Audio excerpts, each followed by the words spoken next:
ये है अली। टिकटॉक पर इस बंदे के 1 मिलियन से भी ज़्यादा फॉलोवर थे। लोग इसकी वीडियोस को देख के हंसते थे, एंजॉय करते थे। लेकिन एक दिन सब कुछ बदल गया। 21 अक्टूबर सन 2021 सैन डियागो के एक लग्जरी अपार्टमेंट की 35th फ्लोर पर अचानक गोलियों की आवाज़ सुनाई दी। जब पुलिस वहां पहुंची तो उन्हें वहां कोई टिकटॉक स्टार नहीं मिला, बल्कि एक क्राइम सीन मिला। ये कहानी है अली अबुल्ला बान की, जिसे दुनिया जिन किड के नाम से जानती थी। उसने अपनी ही वाइफ ऐना अबुल्ला बान और उसके दोस्त का मर्डर कर दिया था। लेकिन ये सिर्फ गुस्से का एक पल नहीं था, ये एक प्लान था, एक ऑब्सेशन जो धीरे धीरे उसे एक कॉमेडियन से किलर बना रहा था। अली आखिर एक इतना फेमस टिकटॉकर जो कि इंस्टाग्राम पे भी काफ़ी फेमस था और अमेरिका में काफ़ी अच्छा इंगेजमेंट वो ले रहा था इंस्टाग्राम और टिकटॉक पे। लोग उसकी फैमिली को काफ़ी ज़्यादा पसंद कर रहे थे और लोगों को देखना अच्छा लग रहा था। लोग उससे अच्छे तरीके से इंगेज हो पा रहे थे उसके कंटेंट के थ्रू। लेकिन वो इतना ज़्यादा डेंजरस कैसे बन गया? हर एक डार्क स्टोरी की शुरुआत इतनी ज़्यादा डेंजरस नहीं होती है। ये कहानी शुरू होती है वर्जीनिया से, जहाँ अली और उसकी वाइफ ऐना पहली बार मिले थे।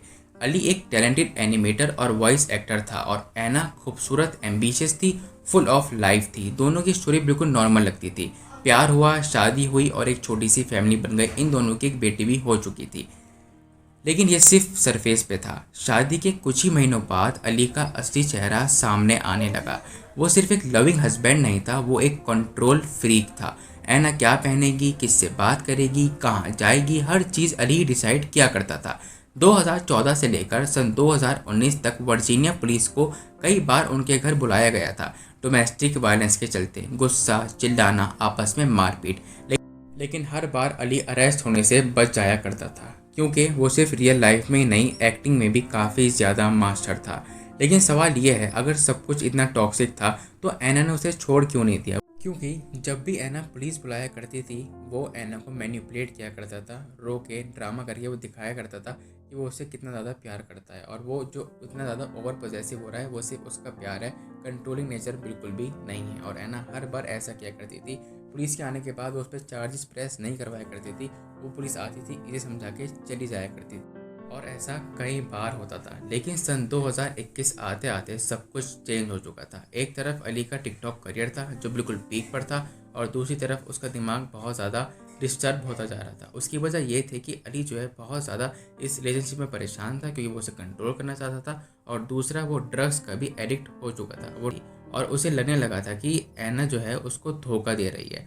18 अक्टूबर सन 2021 मर्डर से सिर्फ 3 दिन पहले ऐना ने अली को घर से निकाल दिया था तंग आकर, और उसने अली से क्लियरली बोल दिया था कि उसे अब डिवोर्स चाहिए। इसी वजह से अब जो है अली और भी ज़्यादा अकेला हो गया था और एक सस्ते होटल के रूम में वो जाकर अकेला रहने लगा था। लेकिन उसने हार नहीं मानी। उसने एक प्लान बनाया, उसने एक डिजिटल ट्रैप बिछाने का प्लान बनाया। जब ऐना बाहर गई भी थी तो वो चुपचाप एक डुप्लीकेट चाबी के थ्रू उसके कमरे में घुसता है और वो अपनी 5 साल की बेटी के आईपैड में एक स्पाई एप्लीकेशन को इंस्टॉल कर देता है, एक सॉफ्टवेयर को। उससे होता यह था कि वो अब उनकी बात सुन सकता था, वो लोग जो भी घर पे बात करने वाले थे। और फिर उस आईपैड को वापस वो अपार्टमेंट में चुपचाप छोड़कर अपने घर वापस आ जाता है। अब अली सब कुछ सुन सकता था, ऐना क्या बोल रही है, किससे बात कर रही है, हर एक लफ्ज़। वो घंटों तक हेडफोन्स लगाकर उनकी प्राइवेट बातें सुना करता था, बिल्कुल किसी हॉरर मूवी के एक विलन की तरह। लेकिन जो उसने सुना, उसने उसका दिमाग पूरी तरीके से हिला डाला। तो हुआ ये था कि 21 अक्टूबर सन 2021 दोपहर के 3 बजे अली अपने फ़ोन पर लाइव ऑडियो सुन रहा था। उसने ऐना को किसी और आदमी के साथ हंसते हुए सुना, और वो आदमी था रेबन कर्देनास। उस पल अली के अंदर इतना ज़्यादा गुस्सा भर गया कि वो बस उस घर में जाके उन दोनों को ख़त्म करना चाहता था। और उसने ऐसा ही किया। उसने अपनी लोडेड गन उठाई और सीधा अपार्टमेंट की तरफ निकल गया। लिफ्ट के अंदर उसने एक सेल्फी ली। उसके चेहरे पर डर बिल्कुल भी नहीं था, सिर्फ एक अजीब सी शांति थी। फिर अपार्टमेंट का दरवाज़ा उसने खटखटाया। ऐना ने वो दरवाज़ा खोला और बिना कोई अल्फाज एक्सचेंज किए उसने फायरिंग शुरू कर दी। कुछ ही सेकंड्स में सब कुछ खत्म हो गया। उसने ऐना और उसके दोस्त को वहीं जान से मार दिया। रूम में सिर्फ खामोशी रह गई थी। लेकिन जो उसने उसके बाद किया वो और भी ज़्यादा डिस्टर्बिंग था।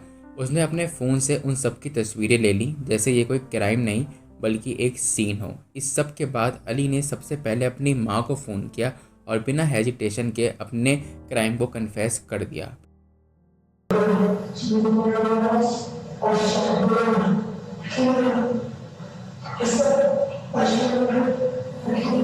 फिर वो अपनी बेटी को स्कूल से लेने गया जैसे कुछ हुआ ही ना हो, लेकिन तब तक बहुत देर हो चुकी थी। पड़ोसी को पता लग चुका था यहाँ पे एक लड़का आया है और फायरिंग करके जा चुका है। उन्होंने उसकी सीसीटीवी में फ़ोटो भी देख ली थी, तो उन्होंने पुलिस को इत्तला कर दी थी। तो पुलिस आती है और उसको उसी रास्ते में रोक देती है जब वो अपनी बेटी को वापस लेके आ रहा होता है, और फिर वो वहीं के वहीं पकड़ा भी जाता है। और कोर्ट में जाने से पहले, कोर्ट में पेशी होने से पहले अली ने बहुत कोशिश की अपने आप को पागल साबित करवाने की। वो पूरी जान लगा देता है कि वो मेंटली डिस्टर्ब है, ये प्रूव करने की।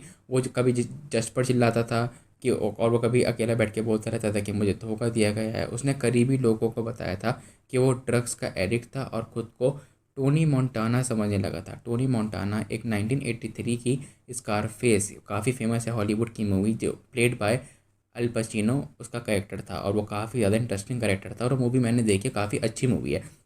लेकिन उस करेक्टर को रियल लाइफ में कोई प्ले ना करे तो मैं यही उसको सलाह दूंगा, लेकिन इस बंदे ने वो प्ले किया था और उसका नतीजा भी ये भुगत भी रहा है।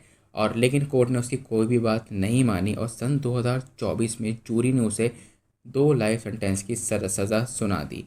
एक आदमी जो कभी लाइक्स और शेयर्स के लिए जीता था, वो अब एक अंधेरी जेल में जी रहा है। और उसने सिर्फ अपनी वाइफ को इसलिए मारा क्योंकि उसको लगा कि इसका अफेयर चल रहा है, लेकिन एक्चुअली में उसका कोई अफेयर नहीं चल रहा था। इसी का कंट्रोलिंग नेचर था जिसकी वजह से वो उसे छोड़ के चली गई थी।